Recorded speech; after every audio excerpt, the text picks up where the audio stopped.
So we got another Birds of Prey trailer, and I can't say I'm the happiest about it. The concept is there, and it seems well executed. I'm really excited to see what could be a fun, action-fueled film that bends the superhero mold we're so familiar with. But the hyper-inclusion of Harley Quinn, a character I'm already not too keen about, and its R rating are really off-putting to me, and are the breaking point for any real excitement I could have had for a Birds of Prey movie.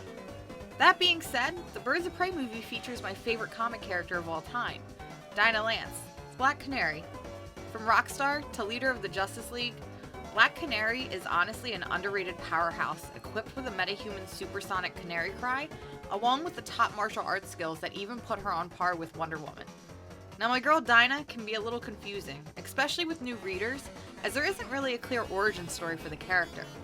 It also doesn't help that Dinah Lance's mother also went by the superhero persona Black Canary, with the only real differentiating marker between the two is that one goes by Dinah Lance and the other by Dinah Drake Lance. Typically, you'll only be reading Dinah Drake Black Canary content if you're reading stories from the Golden Age or early Silver Age. Then there was this weird time period where the two characters and their origins were merged together through alternate universe time travel, and I'm not even going to bother touching that because just thinking about it gives me severe brain pain. What matters is that we're here to talk about the Black Canary. So let's do just that, and exactly what books you can and should be reading, so that you too can fall in love with the loudmouth bird lady before the Birds of Prey movie hits theaters. And hey, if you're watching this video after the release of the movie, then maybe you can find some additional content for the character now that the movie is over.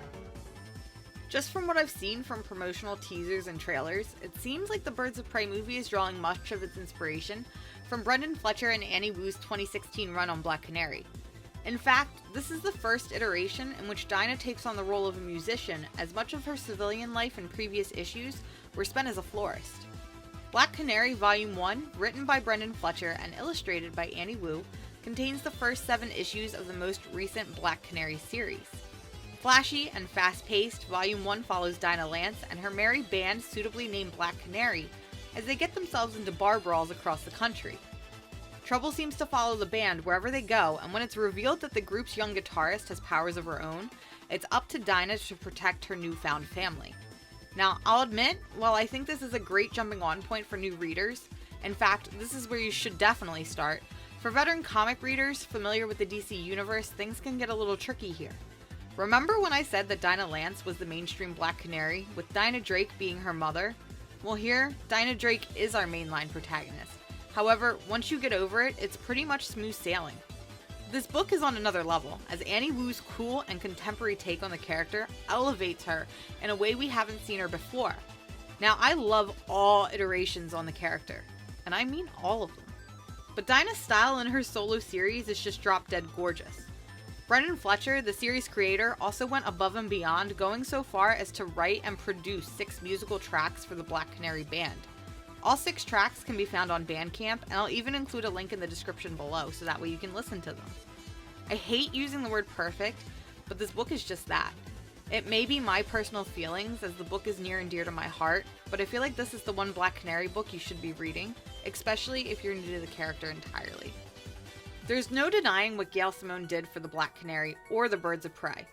But with over 60 issues just for the birds alone across 2 separate series, it can be a little overwhelming. Not to mention, who's got that kind of time?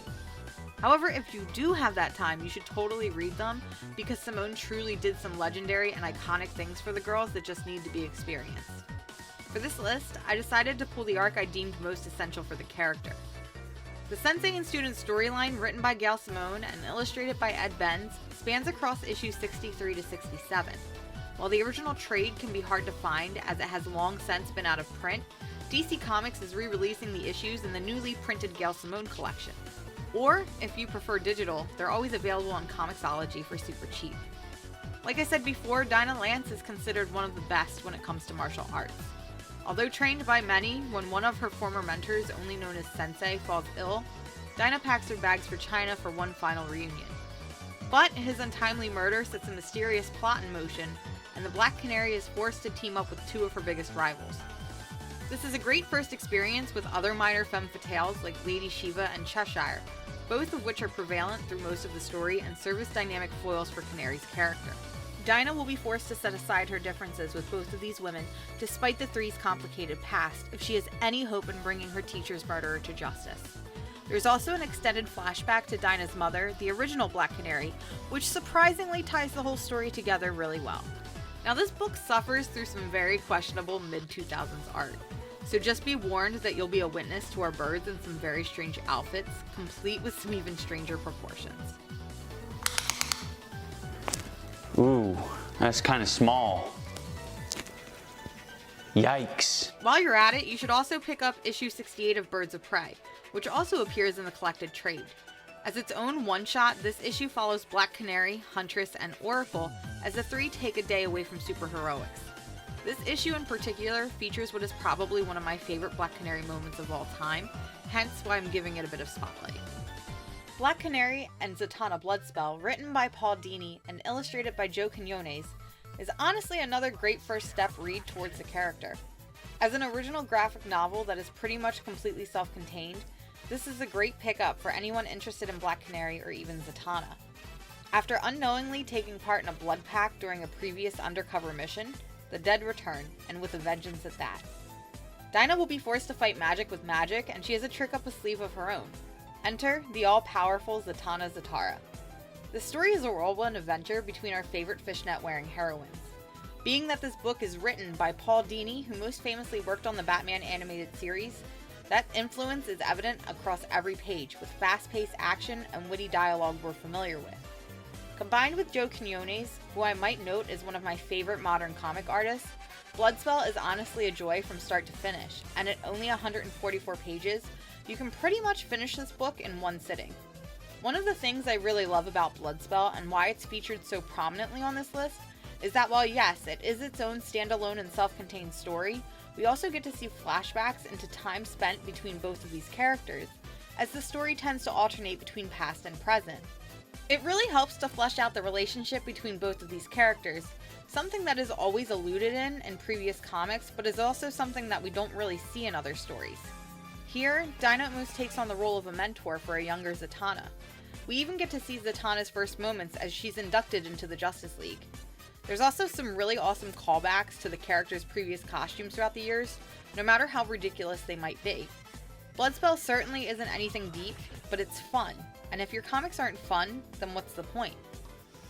Green Arrow and Black Canary: The Wedding Album, written by Judd Winnick and illustrated by Amanda Connor and Cliff Chang, The Wedding Album contains the first 5 issues of the 30-issue run of Green Arrow Black Canary, which was initially helmed by longtime Green Arrow writer Judd Winnick.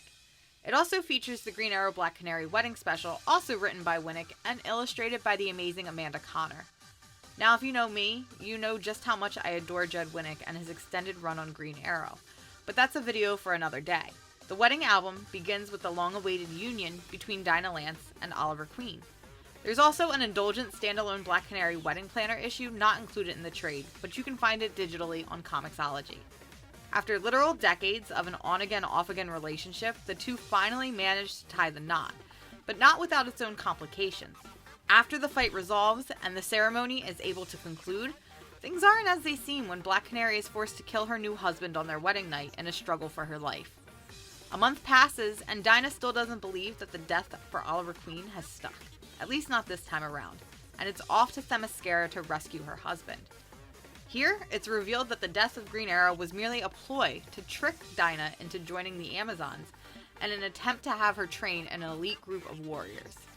I desperately need more of Dinah on Themyscira surrounded by Amazons and casually tossing around that she's lunch with Wonder Woman. Seeing Black Canary stand toe-to-toe with Amazon warriors is never a bad thing either.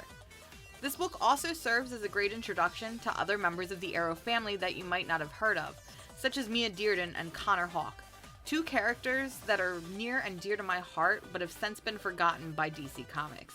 Did I mention that this book features artwork from Cliff Chang, who worked on other titles such as Wonder Woman and the indie hit Paper Girls? I love the way that Cliff illustrates superheroes. There's such a stylistic boldness we don't get nearly enough of anymore. To me, Black Canary Green Arrow is a timeless classic for the characters, and the first arc in particular mostly revolves around Black Canary, which is why it's on this list. I told myself I was only going to include one Gail Simone Birds of Prey story, but I just couldn't help myself. While not the most essential storyline, Death of Oracle is certainly one that is overlooked, hence why I really wanted to talk about it. Despite its Oracle title, there is a significance here for Black Canary's character, as key moments throughout the character's past are illuminated and exposed to help further the plot. Originally released in Birds of Prey 7-10, Birds of Prey Death of Oracle is written by Gail Simone and illustrated by various artists. The overall premise of the story is that of Calculator, a computer genius and superior strategist, working to expose the identity of Oracle after the information was previously lost to him and wiped from his memory in a previous issue. That being said, what makes this such a key moment for Dinah Lance is her confrontation with the villain known as Mortis. Mortis has the power to make a person relive every regret throughout their own lives, often driving them to death. So when Black Canary is exposed to such a power, she'll be forced to live through her worst moments. For a character always portrayed with such a strong will and even stronger resolve, it's a huge change to see her at her lowest as she suffers through key moments throughout her comic history.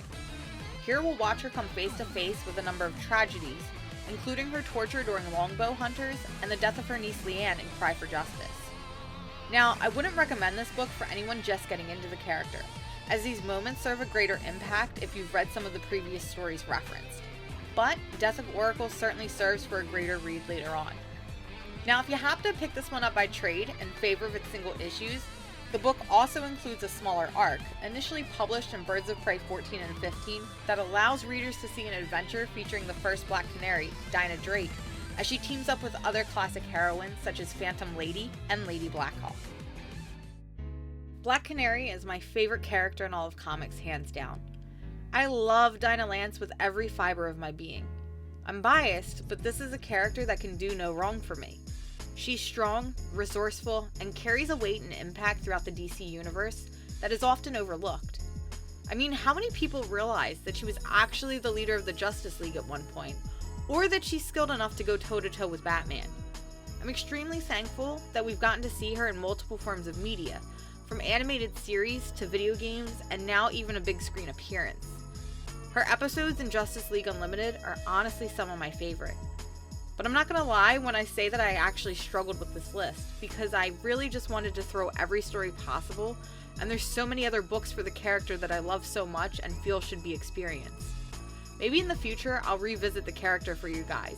But for now, let me know in the comments below what stories you love for the Black Canary. Did any of them make it onto this list? But most importantly, happy reading! Hey guys, it's your girl, and I know it's been a while, probably too long, but I hope you love this new rec list, and I can't thank you enough for sticking with me. I can't stress enough either how much I love making these videos for you guys, and your constant support is honestly what keeps me going. Let me know what kind of content you guys want to see in the future, and as always, make sure to keep up with me on Instagram and on Twitter. And just a small reminder, if you like the kind of content I produced, you can always consider supporting me on Ko-fi, which I'll leave in the description below.